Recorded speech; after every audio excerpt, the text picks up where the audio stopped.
بسم اللہ الرحمن الرحیم۔ السلام علیکم عزیز طلبہ، آتش زدگی کے واقعے کا آنکھوں دیکھا حال۔ اکثر اخبارات میں آتش زدگی اور اس سے ہونے والی جانی و مالی نقصانات کی خبریں شائع ہوتی رہتی ہیں۔ یہ ہولناک خبریں پڑھ کر ہر درد مند شہری کا دل دھک سے رہ جاتا ہے، مگر کبھی ہم نے یہ بھی سوچا ہے کہ آئے دن آتش زدگی کے یہ ہولناک حادثات کیوں رونما ہوتے ہیں؟ اگر اس نقطے پر غور کیا جائے تو بات خود بخود واضح ہو جاتی ہے کہ ہر آتش زدگی کی وجہ انسانی لاپرواہی ہوتی ہے۔ لہٰذا اگر ہم معمولات زندگی میں احتیاط سے کام لیں تو پھر ایسے حادثات اور جانی و مالی نقصانات کی روک تھام کی جا سکتی ہے۔ میں ایسے ہی آتش زدگی کے ایک واقعے کا آنکھوں دیکھا حال تحریر کر رہا ہوں۔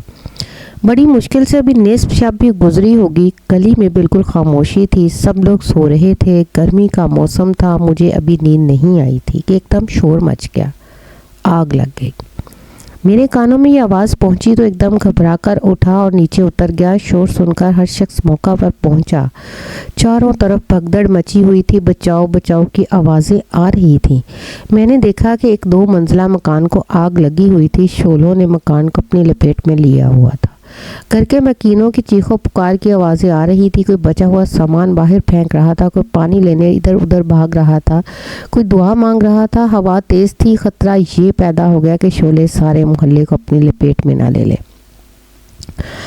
ہر شخص کے دل میں یہی خوف تھا کہ یہ آگ کہیں سارے محلے کے مکانوں کو جلا کر راکھ کا ڈھیر نہ بنا ڈالے۔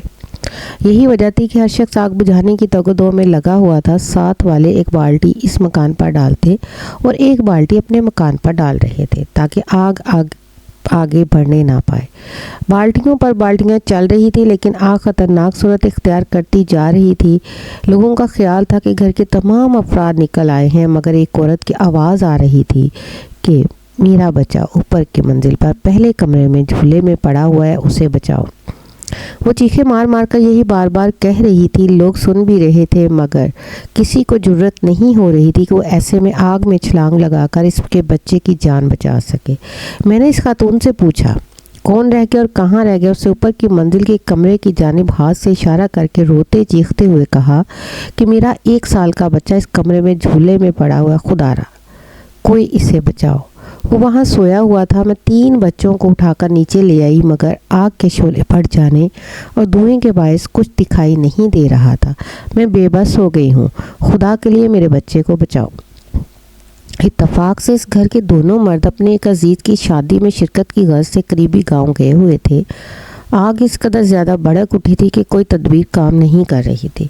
اسی دوران ایک نوجوان چلا اٹھا کہ مجھے کمبل دے دو، میں بچے کو بچا کر لاؤں گا۔ ایک ہمسائے نے اسے گھر سے کمبل لا کر دے دیا۔ اس نے کمبل اٹھا کر اسے پانی کے ٹب میں ڈال کر اچھی طرح بھگو لیا اور اپنے گرد لپیٹ کر مکان کے اندر جانے کا مصمم ارادہ کر لیا اور اللہ سے دعا مانگی کہ یا الہی تو مجھے توفیق اور ہمت دے کہ میں ایک ماں کی گود کو ویران ہونے سے بچا سکوں۔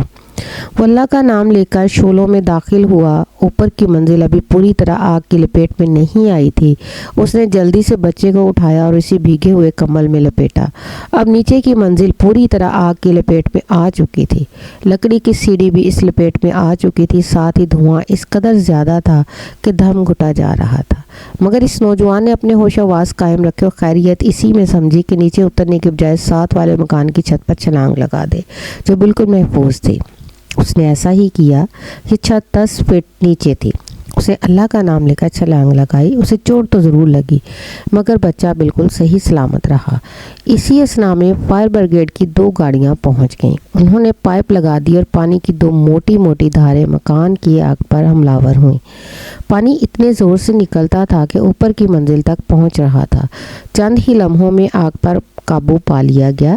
سامان تو سارا جل گیا، مکان بھی تباہ ہو چکا تھا، مگر اللہ کا شکر ہے کہ کوئی جانی نقصان نہ ہوا اور قریبی مکانات بھی محفوظ رہے۔ شکریہ۔